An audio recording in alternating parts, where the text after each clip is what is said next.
भारत आसपास के देशों में एक ऐसा देश है जो उपचार के लिए भी बहुत सस्ता और मुफीद माना जाता है और इसीलिए हर खासोआम भारत में आकर उपचार कराना चाहते हैं। और ऐसा ही हुआ भारत के एक पड़ोसी देश के एक नामी शख्स के साथ। हालांकि वो भारत के इस पड़ोसी देश का एक जाना-माना नेता था, लेकिन उसे उपचार भारत में करवाना था और इसीलिए वो भारत के एक मशहूर शहर में पहुंच गया। बांग्लादेश का ये नेता कोलकाता पहुंचा अपना उपचार करवाने के लिए, लेकिन क्योंकि भारत और बांग्लादेश के बहुत करीबी रिश्ते हैं, कोलकाता और बांग्लादेश दोनों जगह ही बहुत अच्छी बांग्ला बोली जाती है। दोनों ही जगहों पर आपस के ना सिर्फ अच्छे रिश्ते के लोग हैं, बल्कि आपसी भाईचारा और दोस्तों की भी बड़ी तादाद है। और बांग्लादेश से एक ऐसा ही बड़ा नेता जो सत्ताधारी पार्टी आवामी लीग का नेता है, वो भारत के कोलकाता पहुंचा अपना उपचार करवाने के लिए और अपने एक दोस्त के घर रुका। तारीख 10 मई की थी। अपने दोस्त के यहां पर जब वो आया, बहुत जबरदस्त उसका स्वागत हुआ, क्योंकि बांग्लादेश का ये जाना माना सांसद था। 3 बार से सत्ताधारी पार्टी का ये लगातार चुनकर आ रहा सांसद था, लेकिन कोलकाता में उसका दोस्त गोपाल रहता था। अपने दोस्त के पास वो जब पहुंचा तो उसने बताया कि दोस्त से मुलाकात भी और अपना उपचार भी, दोनों काम इस ट्रिप में उसके हो सकते हैं।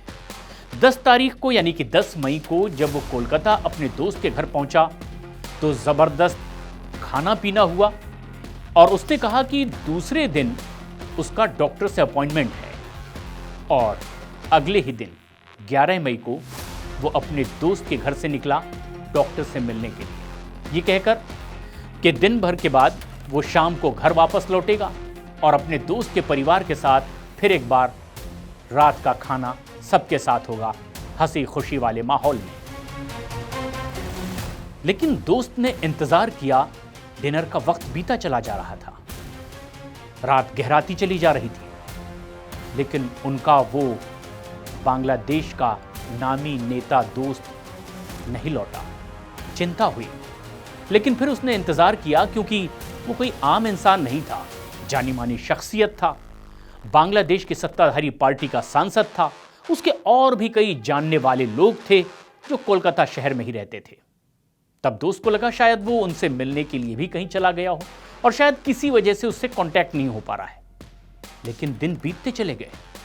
1 दिन बीता, 2 दिन बीता, 3 दिन बीता, एक के बाद एक दिन बीतते चले गए और आखिरकार इस तरह से 6 दिन बीत गए। और तब जाकर उसके दोस्त ने FIR दर्ज करवाई और ये पूरी दास्तां पुलिस को बताई कि कैसे उनका वो दोस्त सांसद बांग्लादेश से कोलकाता आया था और फिर उसका ये इंतज़ार पिछले 6 दिनों से ख़त्म ही नहीं हुआ। और इसके बाद पुलिस की तफ्तीश शुरू हुई कि आखिर एक इतना नामी शख्स इस कोलकाता शहर में आखिर कहां लापता हो गया। जब तमाम तफ्तीश आगे बढ़ी तो नया सिरा पकड़ा गया कि आखिर ये कहां से निकला था, ये शख्स कहां जा रहा था। तब पता ये चला कि उसका एक और पुराना दोस्त है जो उसका पुराना यार है, बांग्लादेश का ही, लेकिन वो अमेरिका में बिजनेस करता है। उसके कई और लोग थे जो कोलकाता में रहते थे, उनसे भी इसकी जान पहचान थी और वो उनसे मुलाकात करने के लिए भी निकला था। ऐसी लोकेशन ट्रेस हुई कुछ CCTV फुटेजेस देखकर। तब वहां की पुलिस ने यह पाया कि आखिर किस किस रूट से ये बांग्लादेश का नेता होकर गुजरता उन्हें दिखाई दिया। ऐसे में एक फ्लैट का भी उन्हें पता चला जहां पर वो शख्स दाखिल होता है, लेकिन अकेले नहीं, कुछ लोग उसके साथ थे। खास बात ये कि एक महिला और एक पुरुष उसके साथ एक फ्लैट में दाखिल होते हुए भी दिखाई दिए। लेकिन पुलिस को तब शक हुआ जब कुछ CCTV फुटेजेस पुलिस को मिले जिसमें बांग्लादेश का ये सांसद नामी नेता उस फ्लैट में दाखिल होता तो दिखाई दिया, लेकिन वापस होता नहीं दिखाई दिया। हाँ, सीसीटीवी फुटेजेस में वो और महिला और पुरुषों को जरूर पुलिस देख पाई जो उस सांसद के साथ उस फ्लैट में दाखिल हुए थे, और ये सिलसिला आगे कुछ वक्त तक चलता रहा। सीसीटीवी फुटेज में यह भी देखा गया कि कुछ बड़ी सी ट्रॉली भी इस फ्लैट से बाहर निकलती है, कुछ बड़ा सा पॉलीथीन भी बाहर निकलता है। फुटेज में यह भी दिखा कि हाथ में जूता लिए भी इन लोगों को बाहर जाते हुए लोगों ने देखा है। लेकिन आखिर उस सांसद का क्या हुआ जो उस फ्लैट में दाखिल हुआ था, लेकिन फिर 1 दिन, 2 दिन, 3 दिन बाद वहां से निकलता नहीं पाया गया। तफ्तीश का सिलसिला आगे बढ़ा और उन लोगों के गिरबान तक कानून का हाथ भी पहुंचा जो उनके साथ उस फ्लैट में दाखिल होते दिखाई दिए, और तब एक के बाद एक कई लोगों से पूछताछ का सिलसिला आगे बढ़ा, चाहे वो आसपास के लोग थे या फिर उसी फ्लैट में दाखिल होने वाले वो खास 2 लोग, जिसमें एक महिला और एक पुरुष। तफ्तीश में पता ये चला कि ये जो 2 लोग उस सांसद के साथ उस फ्लैट में दाखिल हुए थे, दरअसल इस सांसद के बांग्लादेश के ही एक पुराने अजीज दोस्त के ही जानकार थे। और तब शक हुआ कि आखिर ये सिलसिला कहां से शुरू हुआ है। पूछताछ आगे बढ़ी तो पता ये चला कि इसके लिए बकायदा कुछ वक्त पहले ही एक बड़ी साजिश रची गई थी कि ये शख्स जो कि बांग्लादेश के खास इलाके से 3 बार सांसद बना है, ये कोलकाता आने वाला है और फिर यहां इसकी जिंदगी की सांसें खत्म होने वाली है। इसके लिए बकायदा पूरी प्लानिंग कुछ दिन पहले ही उसके ही अपने दोस्त ने तैयार कर ली थी।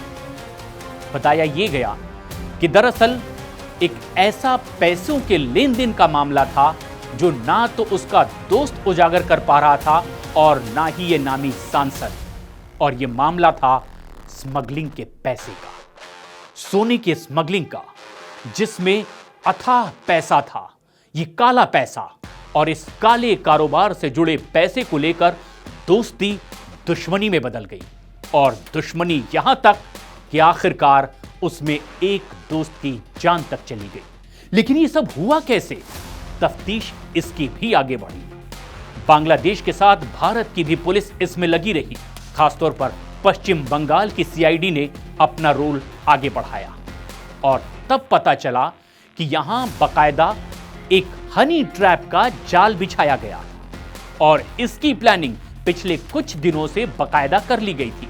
और ना सिर्फ इसकी प्लानिंग की गई, बल्कि जिस दोस्त को अब अपने दुश्मन की भूमिका निभानी थी, उसने कुछ दिन पहले ही कोलकाता का दौरा भी किया था, क्योंकि उसे बखूबी पता था कि उनका ये दोस्त इस तारीख को बांग्लादेश से कोलकाता जाने वाला है अपना इलाज कराने के लिए, ताकि उसकी जिंदगी और बेहतर हो सके।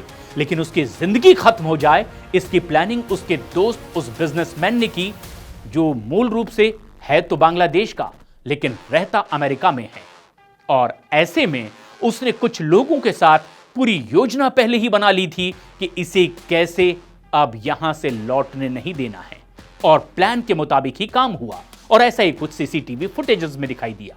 पूछताछ के आधार पर जब सिलसिला आगे बढ़ा तो पता यह चला कि जब इस फ्लैट में उस बांग्लादेश के सांसद को 2 लोग लेकर आते हैं, उसके बाद उनकी बातचीत भी होती है और उससे कहा जाता है कि आप पैसा अपने उस दोस्त को लौटा दें। और वो छोटी मोटी रकम नहीं थी, वो बहुत भारी रकम थी।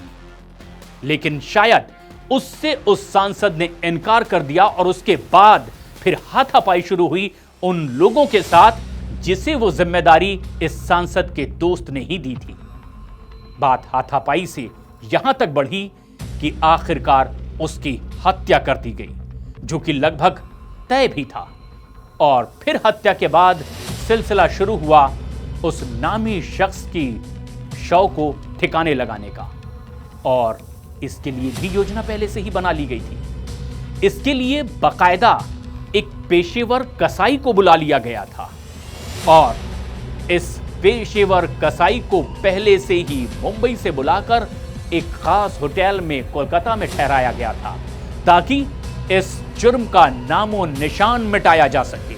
और फिर ऐसा ही हुआ।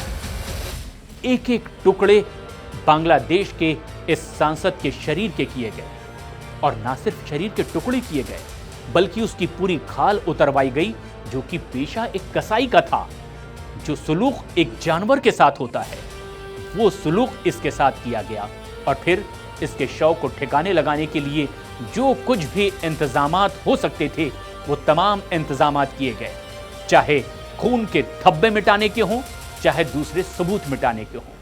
लेकिन आखिरकार भारत की पुलिस ने जब अपनी तफ्तीश आगे बढ़ाई तो अपराध का ये सिरा एक के बाद उधड़कर एक नई कहानी बयां करता चला गया, और इसने पूरी दास्तां खोल कर रख दी कि कैसे ये दुश्मनी दोस्ती से शुरू हुई थी और आखिरकार एक नामी सांसद की जिंदगी के खत्म हो जाने पर आकर रुकी है।